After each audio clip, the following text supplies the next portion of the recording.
morning, George here at ThinkingPets. Um, we're back after we've took a break for a while. We had to sort out some technical issues, audio issues, bandwidth issues, PC issues, and other issues. But we're back, and I also joined ThinkingPets in the meantime. So I'm not near a pause anymore. It's now all about ThinkingPets. Now ThinkingPets is all about education. It's all about dog training. Or I'm not going to say dog training. You never know what happens in the future. It's about training. So I'm going to leave dogs out of it for now. And today we have a very special guest. We're very, very privileged and honored to have with us Karin Pienaar. Now, Karin, um, she's a very experienced in the animal world, and she wrote a book called Mood Matters. She's the author of Mood Matters. Karin, thank you so much for joining us and welcome to Thinking Pets. Oh, thank you for having me, George. I've been looking forward to having this chat with you for quite some time because you spoke to me about this first, I think it was last year, and we've only managed to coordinate diaries. So I hope all the tech issues are sorted and that I'm the guinea pig where everything works well. No, I'm sure everything is going to be fine today. Karin, without what we're also going to do, we're going to keep things shorter. In the past, we had hour-long interviews, and people got bored of it or never listened to it. So we're going to keep things shorter this time around. So, Karin, in a short little explanation, what is Mood Matters? I see on the book it says Mera, an innovative assessment approach to animal emotionality in the treatment of behavior problems. So, what is that all about? So I'm having a good giggle here about the fact that I'm the one that you are trialing with me keeping it short, because keeping it short is not what I'm very good at, Not going as to can happen. be evidenced by the name of the book. You know, if the name of the book is that long, then it's tell you everything you need to know.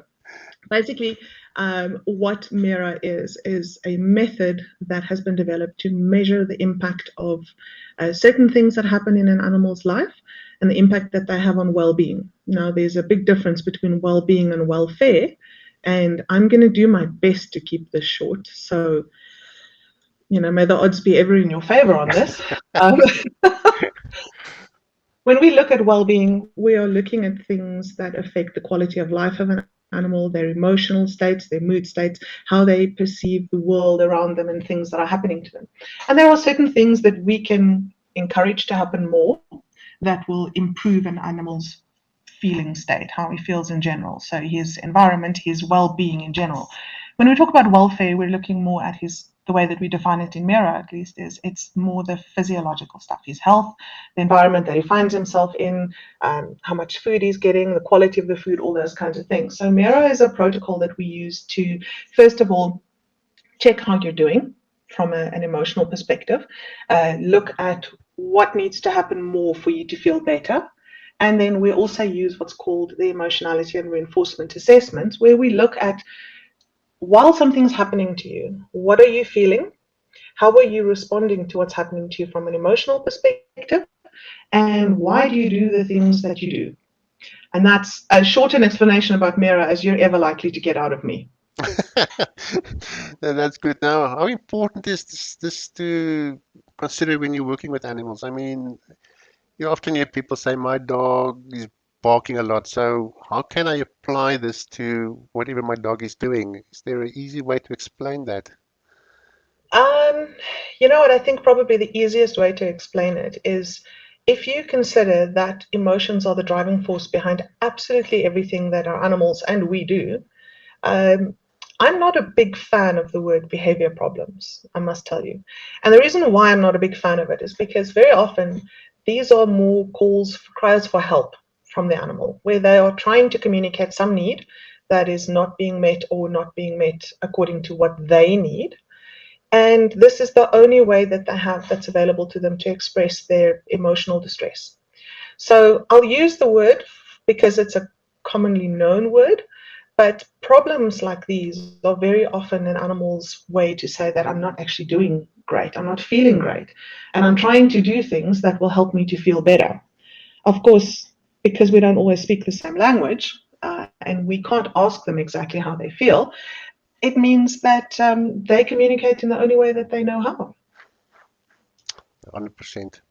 Now, a while ago, I sent out a Facebook message asking people to send in questions, and I received actually three questions regarding um, the emotional side of animals and all the rest of it. And I'm going to read one that's actually a bit, it's kind of disturbing to me. But yeah, maybe you can explain this a bit better. One of the people asked, I spoke to my dog trainer about this, and according to him, this is all nonsense. We are making stuff up to make money, nothing more. Any clever person can open a business and sell the stuff, but it is simply not true. Dogs must do what we ask of them and nothing less. There is also no such thing as force-free training. These guys are just ridiculous. What's your opinion on something like that? Well, the first thing that comes to mind is anybody who thinks you're going to make money in dog training, I'd like to know how. I've been trying for 25 years, so there's that. And then the next thing that I want to actually say is, you know what? There's actually something in there that I do agree with. Okay. I I feel like I have to agree with the part that says any clever person can open a business and sell stuff. That's certainly very true. And usually, as luck would have it, the better a salesperson you are, the more believable you are. And that's where the agreement ends. What I will say is that um, it's also why it's really important for people who sell, whether it's knowledge or services, to continue to push themselves to look beyond our personal beliefs and personal biases. And for people who are doing the buying or the people who are seeking help, to look beyond the sales pitch. And this is why we have science and research to guide us. And the thing about science is that it's the continuing pursuit and the application of knowledge where we follow a systematic methodology that's based on evidence. Now, we only have 20 minutes, so I'm going to try and keep this brief. But experience has taught me not to get into arguments with people about their beliefs over the internet, over something like this, because, well, it's really successful. The only person who can change your mind about something is you. And when it comes to animal emotionality and the science that's out there about it, well, I mean, there's more than enough scientific evidence out there if you're really interested in learning more. But I Absolutely. will say this, that's kind of my last thought on this question. When all is said and done, the only real thing that I want people who have pets and companion animals to think about is this. Our dogs don't owe us anything, you know. We choose to bring them into our lives. We choose to determine things that influence their quality of life. And blind obedience, as we know it's often called, blind obedience is seldomly obtained without fear. We know that from human history. Our own history shows us that people do horrible things to other people because they were scared of standing up to people in power.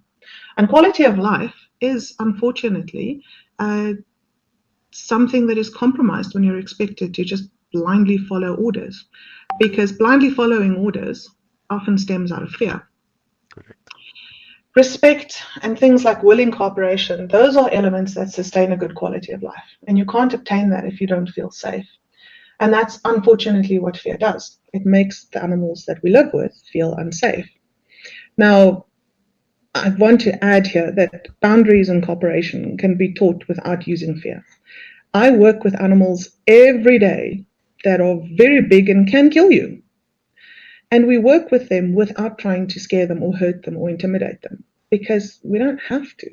You know, we work with them. We don't try and force them to do what we want, mostly because there's a significantly bigger risk involved with that. But if we take into consideration the concept that you don't have to use fear and intimidation to get an animal to cooperate with you, and willing cooperation is so much better for a good relationship where you and your animal feel safe. My only question for you, if you have a pet, is what kind of guardian do you want to be? How do you want to be viewed as? Do you want to be seen as somebody who is safe and that guides and gives input on how to behave and how to function within this framework where you live, or the other one? And which ones of those contribute more to a quality of life? So that's kind of where I'll leave that. Totally, I totally agree with you. I just got this picture in my mind of you trying to alpha roll an elephant. It's not going to end well. Um, Well, I haven't seen it tried. I'll let you know if I do. I could probably see it in the news first. I don't want to see it. Okay, another question. This is from a trainer more nicer way. I've been training dogs for a couple of years, but never ever thought of taking emotions and all that into consideration while I train dogs. How important is it actually? I know that a few people said that other trainers call their dogs untrainable. Can that have anything to do with the emotional status at the time of the evaluation, or is it possible that some dogs are just not trainable? You, Oh, I like this question. I like this question a lot. But what I'm going to do is I'm just going to change the wording to it slightly for demonstration purposes. If we change dog for child and we say things like some children are unteachable, you just can't teach them anything, they're just bad children with no manners and no respect, and no one can teach them anything. 50 years ago, people said things like that.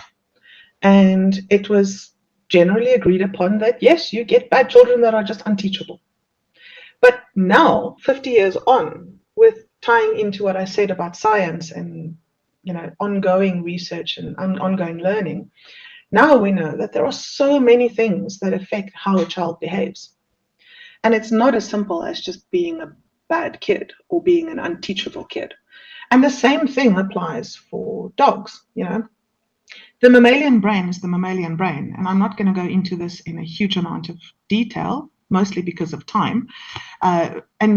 But I will say that there are different levels of self-awareness. Absolutely, we know that, no question about that.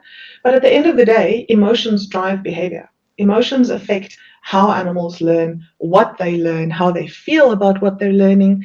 Their emotional state and their mood states will affect how cooperative they feel like being, how receptive they are to information. And there are so many things that affect how you feel, both in humans and in dogs, and in pretty much every other animal out there. That's why I said the mammalian brain is the mammalian brain. And what we want to do is when we're looking at dogs that are difficult to train, the first question we have to ask ourselves is why? Why are you struggling with this concept? And there we start looking at things like, how are you feeling today? From a physical health perspective, from a welfare perspective, from a safety perspective. How are you feeling about what's happening to you or what is being asked of you? I have been fortunate enough to work in this industry now for quite some time. I think I'm going on 23 or 4, 5 years. I stopped counting for the sake of my dignity. Many, many, many, many, many, many years. moons ago. And I've also been incredibly fortunate enough to work with more animals than most people do in a lifetime. And I can tell you that I have never come across an animal that is not trainable when you change how you train them. It's all about, first ask the question, are you capable of learning? Are you in a position where you can actually, first of all, understand, process, and comprehend and comply with what I'm asking you to do? And if you don't feel that you can do what I'm asking you to do, why? What is stopping you from doing that? And if you go beyond just the treat isn't working, or the ball isn't working, or, forcing him to do things isn't working, and you look deeper into the emotions behind it, like I said, I've never come across anything we haven't been able to train to do stuff that most animals won't sit still for if you force them. Absolutely. It is a And brain that and can be so trained. absolutely, absolutely. It's just the limitation is often we stop looking beyond at the things that we're familiar with. And that's why I love this question. Here's somebody who's asking, hey, there's something new out here. Well done, you. Fantastic. Absolutely. Ask the questions. And if you want to get hold of me and talk more about this, please do. My door is always open. But like I said, time and all that. But emotions are the driving force behind how animals behave and how we behave. Yeah. Our, you know, when I work with some of the more dangerous animals that I work with, there are days where I will say, okay, not today, because I'm irritable, Mm. I'm cranky, and if I'm cranky, I can't let my emotional state as a result of traffic or, well, seasons. I'm much friendlier in the summer than I am in winter. Same here. Um, right?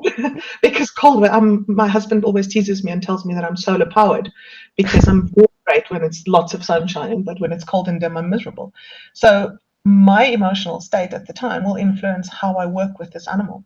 Yeah. And I'm the human with the higher cognitive function. I can't expect the animal to go, oh, Shem, she's having a rough day, you know. So emotions, just to get back to the gist of the question, every animal is trainable, but not every animal is trainable all the time. Yes. Just like every human is trainable, but not every human is trainable all the time. So what we do when we look at emotions, we look at the bigger picture as well as what is going on with you. What are you feeling? What are you experiencing? What are you capable of right now? And if you're not capable, it doesn't mean we just leave you to have at it. No, no, no, no, no. It means that we reduce what we're expecting of you to what you're capable of now. We change what needs to be changed to make your life better, to improve your quality of life. Because if you're in a better mood, you're more receptive to learning new things. And Absolutely. so when we look at using emotion science in behavior modification and training, it goes beyond just the good old fashioned four quadrants of learning. It is a far more in depth, intuitive, supporting, and flexible manner of teaching, but it Absolutely. can be done. Yeah, I always tell my students if you're in a bad mood or you've heard some bad news, stay away from your animals. Don't even try and train them. It's not going to work. Yeah, Um, choose your battles, and set yourself and them up for yeah, success. absolutely. And if today is the day, and that's the other thing also that's worth remembering, moods change and emotions change. Mm. And if you're having a bad emotional moment, think about how you feel. If you're having a really, really horrible day in a horrible week, and now somebody asks you to do something that you just haven't got the capacity for it at that moment in time. Yeah, like And the, animals have the same complex emotional lives. They're allowed to feel more than one thing.